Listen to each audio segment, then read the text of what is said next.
Hi everyone, this is Mahak. Last lectures में हमने electromagnetic induction start किया था, जिसमें हम फैराडेस लॉ भी कवर कर चुके हैं, लेंज लॉ भी कवर कर चुके हैं, हम मोशनल ईएमएफ भी कवर कर चुके हैं, इंड्यूस्ड इलेक्ट्रिक फील्ड के बारे में हम पढ़ चुके हैं और फिर उसके आगे हमने सेल्फ इंडक्टेंस स्टार्ट किया था। एक क्विक रिकैप करते हैं कि हमने लास्ट लेक्चर में पढ़ा क्या था। देखो, लास्ट लेक्चर में मैंने आपको बताया था कि अगर एक कंडक्टिंग लूप में करंट चेंज हो रहा है तो उसके कारण उस लूप के साथ लिंक्ड मैग्नेटिक फ्लक्स भी चेंज हो रहा है और उस चेंज को अपोज करने के लिए ये लूप खुद ही एक बैटरी का काम करेगी और उस चेंज को अपोज करेगी। अगर वो फ्लक्स बढ़ रहा होगा तो ईएमएफ ऐसे इंड्यूस होगी कि वो फ्लक्स कम हो जाए। अगर वो फ्लक्स कम हो रहा होगा तो ईएमएफ ऐसे इंड्यूस होगी कि वो बढ़ जाए, फ्लक्स बढ़ जाए। तो अब देखो, मैंने आपको लास्ट क्लास में ये चीज़ सारी पढ़ा चुकी हूँ कि ये एक लूप है। इस लूप में हम रेजिस्टेंस चेंज कर रहे हैं, ये रियोस्टैट लगा है और इस रेजिस्टेंस को जब हम चेंज करते हैं तो इसके अंदर फ्लो होने वाला करंट भी चेंज होता है। करंट चेंज होगा तो फ्लक्स भी चेंज होगा। ध्यान रखना, यहाँ पर जो फ्लक्स है वो कोई बाहर से एक्सटर्नल मैग्नेटिक फील्ड के कारण नहीं है, इसके खुद के कारण ये फ्लक्स है। ठीक है, तो खुद के फ्लक्स के कारण ही ये एक सेल का काम कर रहा है। ठीक है, तो इस प्रोसेस को जिसमें ये खुद ही एक सेल का काम करता है, इसको हम बोलते हैं सेल्फ इंडक्शन। यहाँ पर ये जो फ्लक्स है वो डायरेक्टली प्रोपोर्शनल टू करंट है। ये जो कांस्टेंट आया है phi is equal to L I, इस कांस्टेंट को हम बोलते हैं coefficient of self induction. Coefficient of self induction, ये सेल्फ इंडक्शन, ये जो L है ये बिल्कुल कैपेसिटर की तरह है। ये जो इंडक्टर है वो कैपेसिटर की तरह बिहेव करता है। जैसे कैपेसिटर इलेक्ट्रिक फील्ड की फॉर्म में अपनी एनर्जी स्टोर करता है, वैसे ही ये इंडक्टर भी मैग्नेटिक फील्ड की फॉर्म में अपनी एनर्जी स्टोर करता है। ये जो इंडक्टेंस है ना तो वो फ्लक्स पे डिपेंड करती है ना तो वो करंट पे डिपेंड करती है। ये सब हम लास्ट क्लास में पढ़ चुके हैं। जो ईएमएफ इस कॉइल के अंदर इंड्यूस होगी वो होगी minus L D I by D T, where D I by D T is the rate of change of current in the loop. अब देखो, यहाँ पर मैंने ये बताया है, whenever current changes in a conducting loop it itself behave like a battery and will oppose the change in current। अगर current बढ़ रहा है तो वो करंट को कम करने की कोशिश करेगा, ये करंट को अपोज नहीं करेगा, ये चेंज ऑफ करंट को अपोज करेगा। ठीक है, तो ये बातें आपको ध्यान में रखनी है। फिर उसके बाद मैंने आपको बताया था कि एक रेजिस्टर लगा है और जैसे ही आप इस सर्किट को ओपन करते हो तो इस सर्किट में फटाफट से करंट, ये ना बैटरी भी लगी थी, यहाँ पर मैं बैटरी लगाना भूल गई, यहाँ पर ये एक बैटरी भी लगी है जिसकी ईएमएफ है ई। तो जब यहाँ पे करंट आता है वो इमीडिएटली ग्रो होता है ई बाई आर। ये एक आइडियल केस है। एक्चुअल में तो पहले तो करंट जीरो है at time T is equal to zero. अब जब करंट बढ़ेगा तो फ्लक्स भी बढ़ेगा, तो कायदे से तो इसके अंदर भी ईएमएफ इंड्यूस होनी चाहिए थी, पर हम इसकी सेल्फ इंडक्टेंस बिल्कुल जीरो मान रहे हैं, मतलब ये बिल्कुल जीरो है। अब यहाँ पर ये सर्किट में एक एलिमेंट रेजिस्टर है और एक इंडक्टर है। यहाँ पर करंट एकदम से ग्रो नहीं होगा क्योंकि यहाँ पर इंडक्टर पड़ा है, मतलब बहुत सारे लूप्स मिलकर अब इस करंट को, चेंज ऑफ करंट को अपोज करेंगे। एकदम से अगर करंट बढ़ना चाहेगा ये बढ़ना ही नहीं देगा। आप इसको फिर से ओपन करोगे जब, मतलब पहले ये क्लोज है, जब आप इसको फिर से ओपन करोगे तो करंट कम होना चाहेगा, ये उसको कम भी नहीं होने देगा, ये फिर अपोजिट बिहेव करेगा, ये उस करंट को बढ़ाने की कोशिश करेगा। फिर मैंने आपको बताया था कि करंट एकदम से नहीं बढ़ता है, ये जो करंट है वो एक्सपोनेंशियली बढ़ता है। ये करंट कैसे बढ़ता है? एक्सपोनेंशियली। तो इस करंट की जो वैल्यू होगी, अच्छा ये ध्यान रखना कि यूनिट ऑफ इंडक्टेंस क्या होती है? हेनरी। अब इसके आगे ये ध्यान रखना कि करंट का जो एक्सप्रेशन है, एक्सप्रेशन ऑफ करंट, ये क्या होता है? I is equal to E by R, 1 minus E minus T R by L. ये कौन से कंडक्टर के लिए, कौन से सर्किट के लिए है? ये है 4, this is 4 LR circuits only.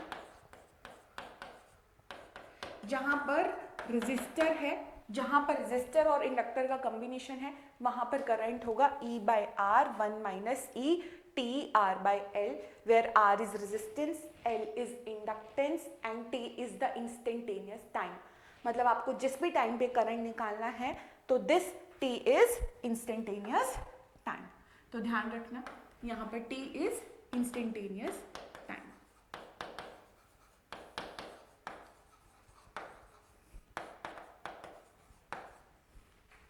आगे बढ़ते हैं। देखो होगा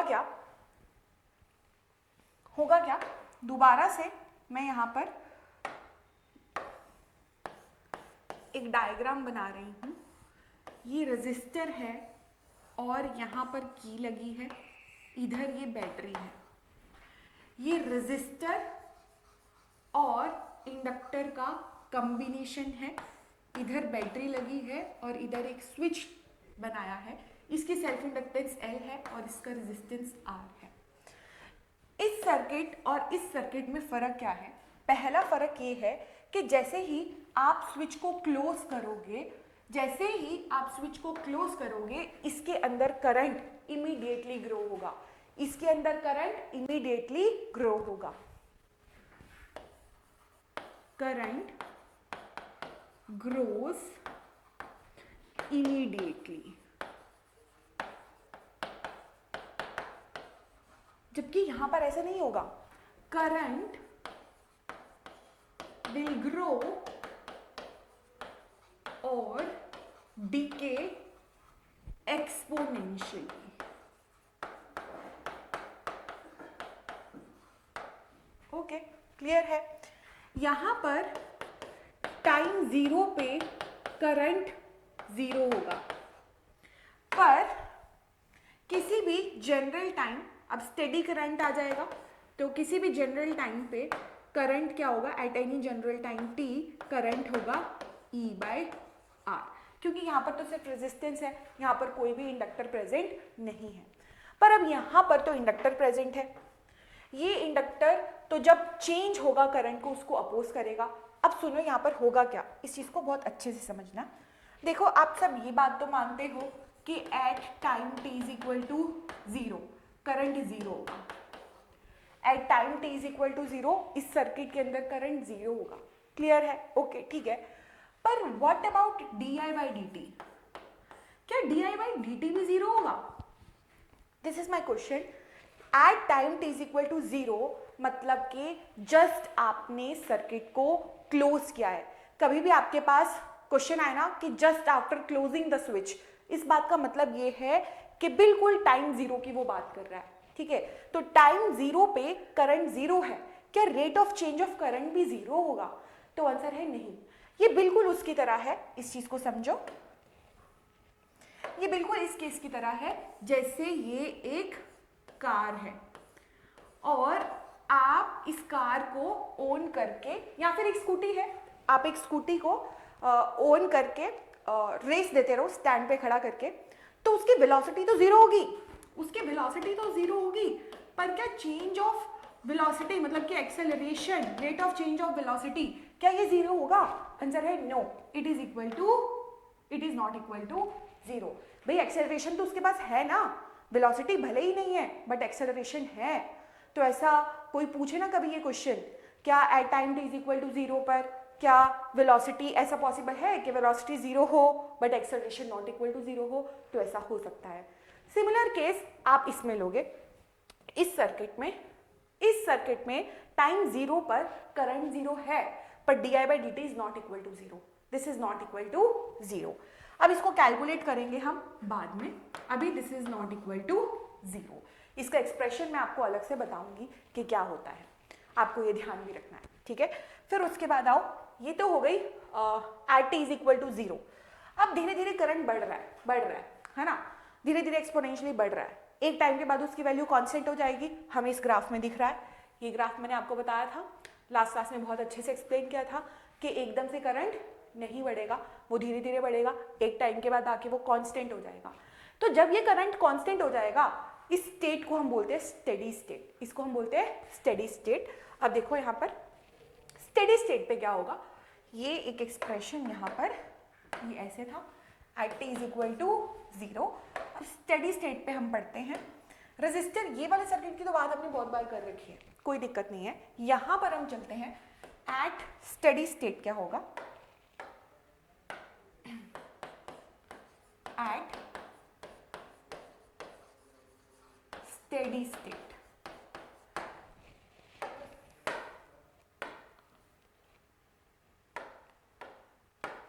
स्टेडी स्टेट पे करंट नॉट इक्वल टू 0 होगा। जैसे time t is equal to 0 पर तो करंट 0 था, बट अब स्टेडी स्टेट आ गई है, अब करंट क्या होगा, तो आपको पता है I is equal to E by R 1 minus e ये t R बाय L। ये एक्सप्रेशन हमने पढ़ा है। तो टाइम 0 है, टाइम इस पे स्टेडी स्टेट है ये, तो टाइम 0 होगा, तब क्या होगा, ये I is equal to E by R। This is current when it achieves a steady state at, ये कैसे आया ये मैं आपको एक्सप्लेन करूंगी। At steady state current is E by R only। इसमें कोई प्रॉब्लम नहीं होनी चाहिए। अब आगे बढ़ते हैं इसी में ही, अब हम आगे बढ़ते हैं। स्टेडी स्टेट कवर हो गया।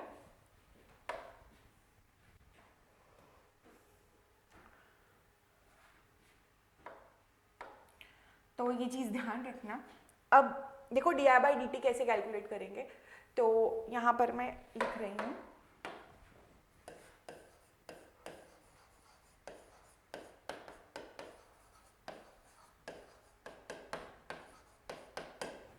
आप सब निकाल सकते हो, एक बार निकालने की कोशिश करना। फिर से ये एक रेजिस्टर है, ये एक इंडक्टर है, और यहाँ मैंने एक बैटरी लगाई है, यहाँ स्विच लगाया है, इसकी इंडक्टेंस L है, इसकी रेजिस्टेंस R है, आपने इसमें करंट दिया है, ये करंट I है। अब सुनो यहाँ पर होगा क्या, ये जो करंट है ना, ये करंट इसमें फ्लो कर रहा है, ठीक है, और मैंने स्विच को क्लोज किया है। मैं स्टेडी स्टेट पे निकालना चाहती हूँ D I by D T. तो देखो कभी भी आपको D I by D T निकालना है, आई का एक्सप्रेशन आपके पास है, बट अगर आपको D I by D T निकालना है तो उसके लिए आपको केवीएल लगाना पड़ेगा, नो अदर सॉल्यूशन, आपको केवीएल लगाना ही पड़ेगा, ठीक है। तो इस ये जो सेल है इसकी ईएमएफ है ई, आप केवीएल लगाओ, आप इसको यहाँ से स्टार्ट करो। जब आप इसको इधर से स्टार्ट करोगे तो देखो पहले पॉजिटिव आ रहा है, जब पहले पॉजिटिव आ रहा है मैं यहाँ पर लिख देती हूँ अप्लाइड केवीएल। तो जब आप इसको अप्लाई करोगे ये पॉजिटिव आ रहा है तो प्लस ई। अब यहाँ पर करंट ऐसे फ्लो कर रहा है तो पक्का यहाँ पे प्लस होगा माइनस, और यहाँ पर भी प्लस होगा और ये माइनस। अब सुनो मैंने आपको बोला कि मैंने जस्ट स्विच ऑन किया है, तो जब मैंने स्विच ऑन किया है तो करंट क्या हो रहा है, बढ़ रहा है, करंट क्या हो रहा है, बढ़ रहा है। अब ये अपनी एक ईएमएफ जनरेट करेगा और इस करंट को रोकेगा, तो ये भी तो एक सेल की तरह बिहेव करेगा। अब इसके सेल के टर्मिनल्स के डायरेक्शन क्या होगी, इसको करंट को रोकना है।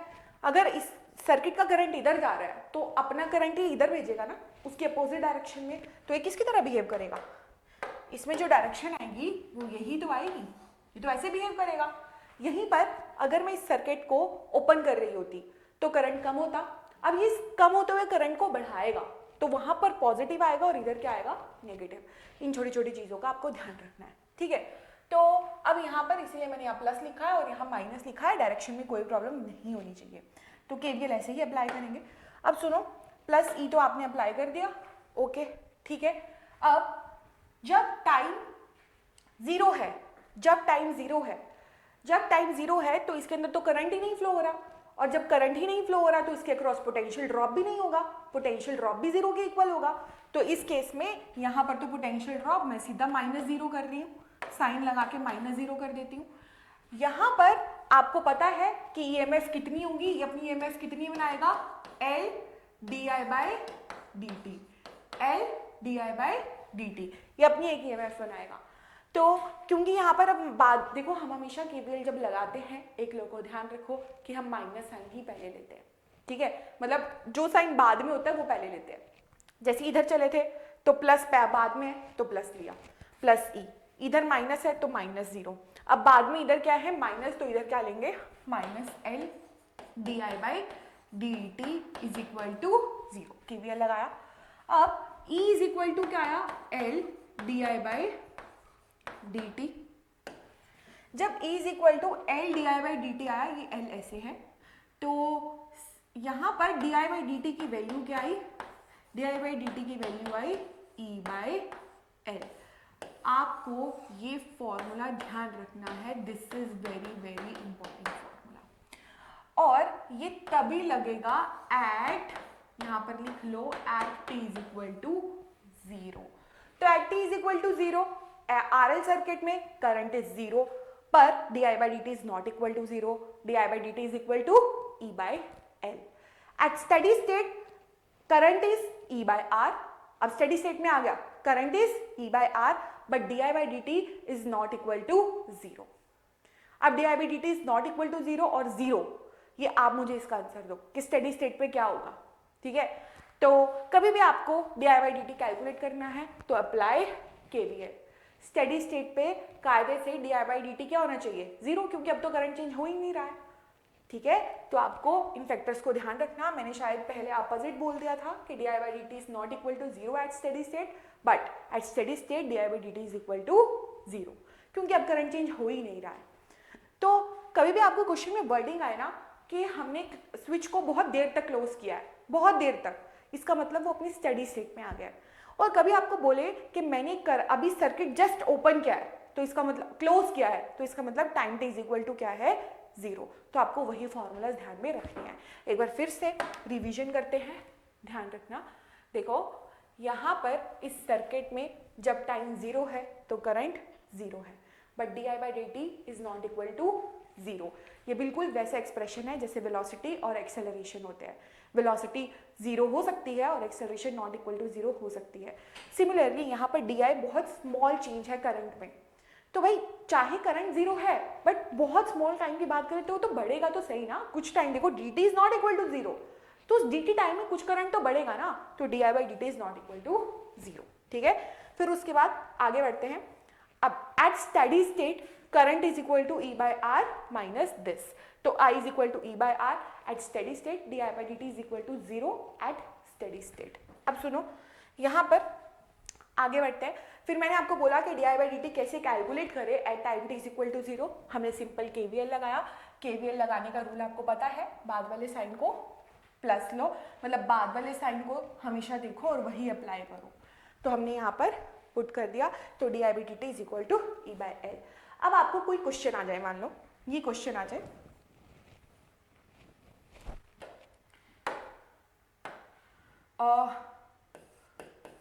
क्वेश्चन है, it is given that value of E is 10 volt and I versus T graph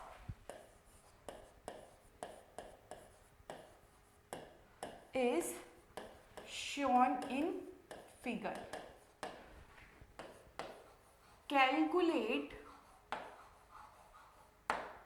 value of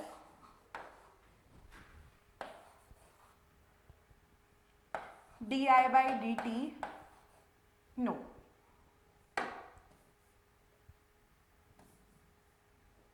calculate value of L at t is equal to 0। अब बच्चों क्या होगा, देखो ये आपको ग्राफ गिवन है, ये आपको ग्राफ गिवन है, ये ऐसे, यहाँ पर आपको ये स्लोप भी दे रखा है, ये एंगल दे रखा है 53 डिग्री। ये एंगल कितना दे रखा है, 53 डिग्री। आपको बोला है कि वैल्यू कैलकुलेट करो ज़रा, तो आप वैल्यू कैलकुलेट करना। यहाँ पर आपको पता है ये I वर्सेस T ग्राफ है। ये कैसा ग्राफ है, I versus T graph. Perpendicular di/dt क्या होगा, स्लोप। ये बेसिक चीज़ें हैं जो हमें पता है। I/t क्या होगा, di/dt क्या होगा, स्लोप। तो at time t is equal to 0, जब टाइम 0 है तो di/dt इज द स्लोप, तो di/dt is equal to tan 53 which is equal to di/dt is equal to 4/3। ठीक है, अब सुनो, आपको ये भी पता है at t is equal to 0 we know at t is equal to 0 di by dt is equal to e by l। अब ये आया 4/3, e की वैल्यू आपको 10 गिवन है, आपको l की वैल्यू कैलकुलेट करनी है तो आप बड़ी इजीली कर लोगे। इट वुड बी 10 इंटू 3/4, तो ये आ जाएगा 5 और ये आ जाएगा 2, तो इट इज 15/2 हेनरी। तो ऐसा कभी क्वेश्चन आपको मिल सकता है, तो आपको ये ध्यान रखना है कि इसमें चलेगा क्या, ठीक है। फिर अब इसमें यहां तक तो हमारा सब कुछ क्लियर है, ओके। अब बढ़ते हैं आगे, एनर्जी स्टोर्ड इन दी कैपेसिटर की तरफ। एनर्जी देखो, ये जो इंडक्टर है ना, वो बिल्कुल this inductor behaves like a capacitor. जैसे वो इलेक्ट्रिक फील्ड की फॉर्म में एनर्जी स्टोर करता है, वैसे ही ये मैग्नेटिक फील्ड की फॉर्म में एनर्जी स्टोर करता है। ये कितनी एनर्जी स्टोर करता है इसका एक्सप्रेशन हम अभी देख रहे हैं। देखो,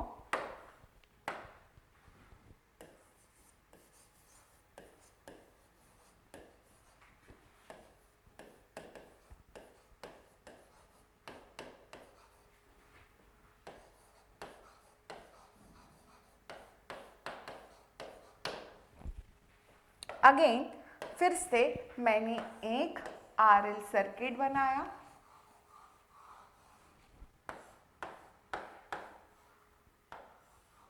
ये रेजिस्टेंस है और ये इंडक्टेंस है, ठीक है। मुझे एनर्जी स्टोर्ड इन दी इंडक्टर निकालना है। अब देखो, किसी भी dt टाइम में किसी भी, अभी इसमें केवीएल लगाते हैं सबसे पहले, अप्लाई केवीएल। तो अभी हमने लगाया था, तो दोबारा से मेरे साथ लगाओ।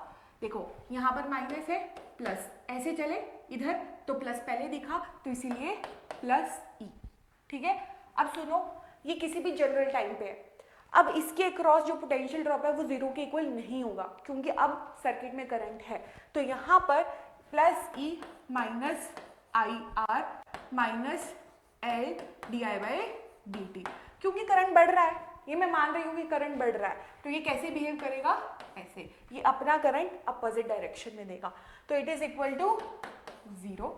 तो ई किसके इक्वल होगा, ई होगा I R plus L D I by D T के इक्वल। अब मैं पूरी इक्वेशन को आई डी टी से मल्टीप्लाई कर देती हूँ। जब मैं इस पूरी इक्वेशन को आई डी टी से मल्टीप्लाई कर देती हूँ तो ये हो जाएगा E I D T I square R D T plus L I D I. इसमें किसी को कोई डाउट होना नहीं चाहिए। अब सुनो, ये एक्सप्रेशन आपको क्या बता रहा है, इसमें आपका बेसिक यूज होगा। देखो, होता क्या था, हम बोलते थे कि EMF is work done by battery पर यूनिट चार्ज। जब कोई करंट फ्लो नहीं कर रहा है तो बैटरी कितना वर्क डन कर रही है, this is called EMF. EMF is equal to work done पर यूनिट चार्ज। तो स्मॉल टाइम में ये मैं W को लिख दूं E इंटू क्यू। तो स्मॉल टाइम में ये बैटरी कितना वर्क डन करेगी, स्मॉल टाइम में ये बहुत स्मॉल सा चार्ज देगी, तो V is equal to DW is equal to E DQ। अब मुझे ये बताना है कि यूनिट टाइम में ये कितना वर्क डन करेगी, तो it would be DW upon में DT is equal to E DQ upon में DT। This value of DQ by DT is current, this is current. तो ये वैल्यू तो करंट की है, तो दिस इज करंट EI। इसको अब देखो, वर्क डन पर यूनिट टाइम को हम क्या बोलते हैं, पावर। तो मतलब ये जो बैटरी है ये यूनिट टाइम में कितना वर्क डन कर रही है, it is power and it is equal to E into I. अगर मैं आपको ये बोलती कि वर्क डन टोटल कितना कर रही है, तो हम क्या बोलते, W is equal to E into Q. तो ईएमएफ और चार्ज का प्रोडक्ट हमें देता है कि किसी भी टाइम में वर्क डन कितना हुआ है। अगर मुझे यूनिट टाइम में वर्क डन बताना है तो उसके लिए क्या है, ईएमएफ इंटू करंट, ठीक है। Okay, all clear. अब यहां पर आओ जरा, यहां पर ये क्या है, E I into D T, this is E I into D T. मतलब dt टाइम में ये बैटरी कितना वर्क डन कर चुकी है, dt टाइम में ये कितना वर्क डन कर चुकी है, this is work done by battery, या फिर हम ये भी बोल सकते हैं energy supplied by battery in time dt। और यहाँ पर I square R D T तो आप सबको पता ही है, ये हम 10th क्लास से पढ़ रहे हैं। It is heat produced across R।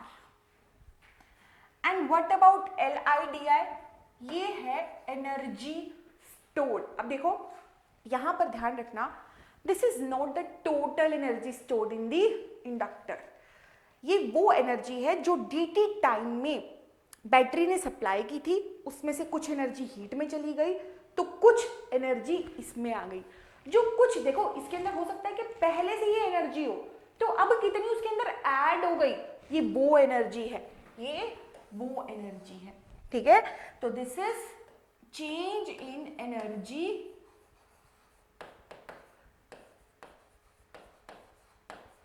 Stored in battery. कितने टाइम में, dt टाइम में, इन टाइम। तो मैं अब इसको देखना चाहती हूं, दिस इज du, मैं इसको यहां पे लिख देती हूं, du is equal to li di। तो dt टाइम में इसने इतनी एनर्जी स्टोर की है, तो t टाइम में कितनी कर लेगा, उसके लिए तो हमें इंटीग्रेट करना पड़ेगा। जब मैं इसको इंटीग्रेट करूंगी तो यहां पर मान लो कि पहले इसके अंदर एनर्जी स्टोर थी ही 0, तो 0 से ये क्या हो जाएगा u, और करंट पहले मान लो 0 था, अब कितना हो जाएगा I। तो अब इसकी इंटीग्रेशन करो, it would be equal to half L तो बाहर आ जाएगा, I square. This is total energy stored in the inductor, energy stored in inductor, this is energy stored in inductor। ये फॉर्मूला आपको ध्यान में रखना है। अब इसके आगे बढ़ते हैं, हमें कैलकुलेट करना है सेल्फ इंडक्टेंस।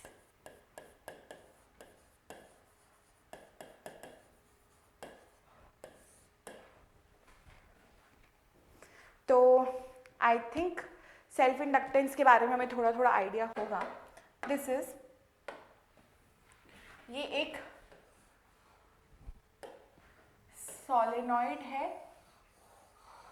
और इस सोलेनॉइड में आपने बहुत सारी वायर्स ऐसे वाइंड करी हैं।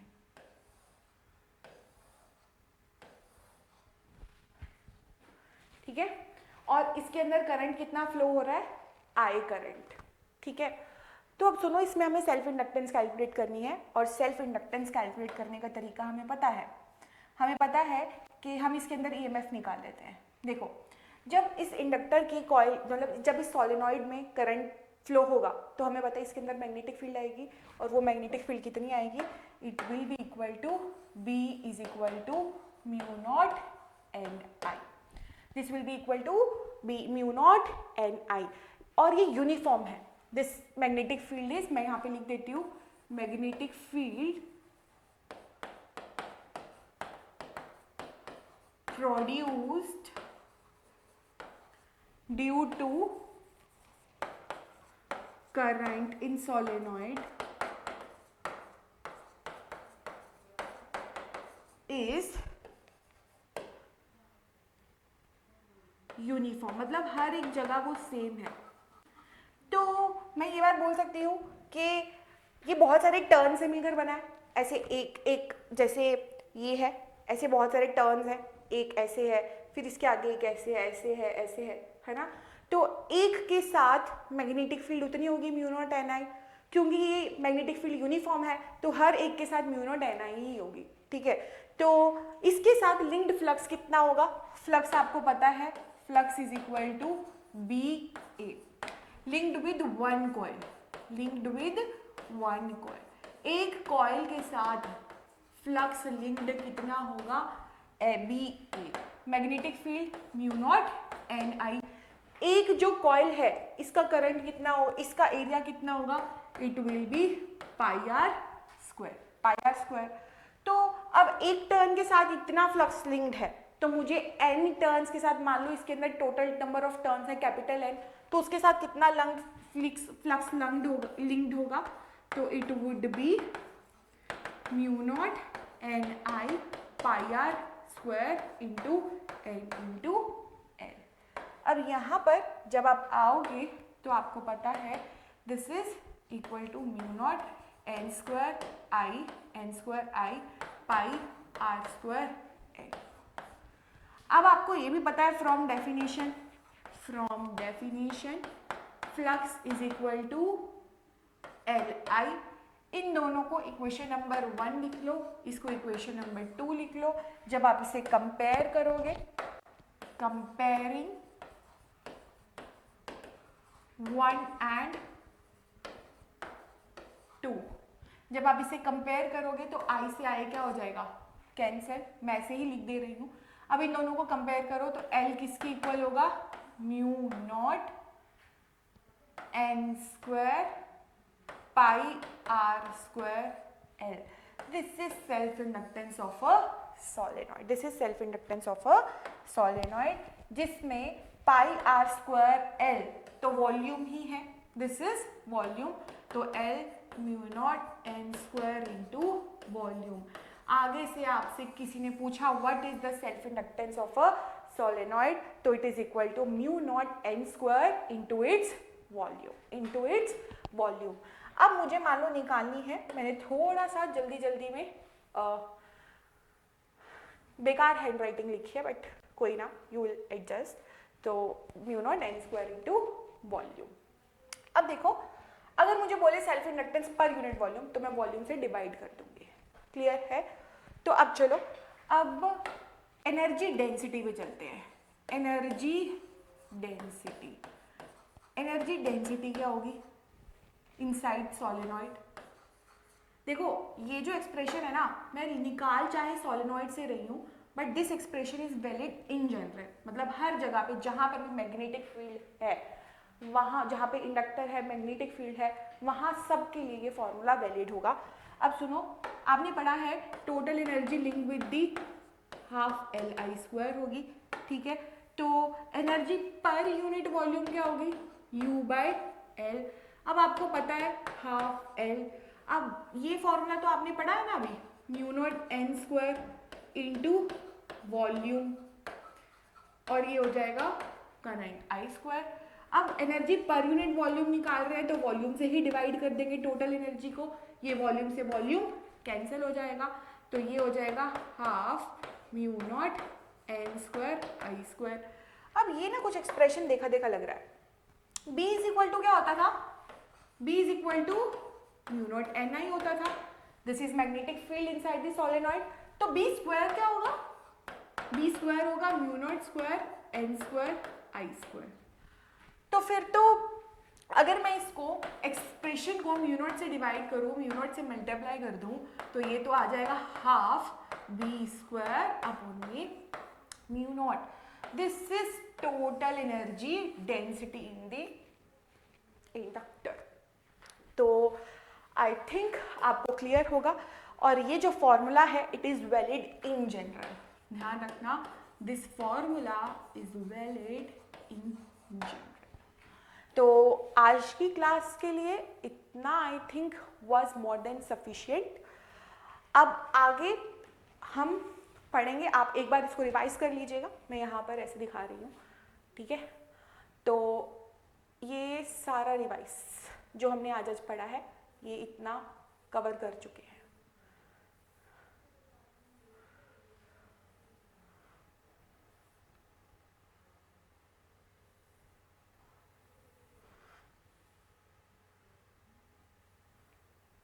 तो वही है, आप एक बार रिवाइंड करके देख लेना, आपको पूरा लेक्चर समझ में आ जाएगा। अगर कोई डाउट है तो आप नीचे कमेंट्स में बता देना।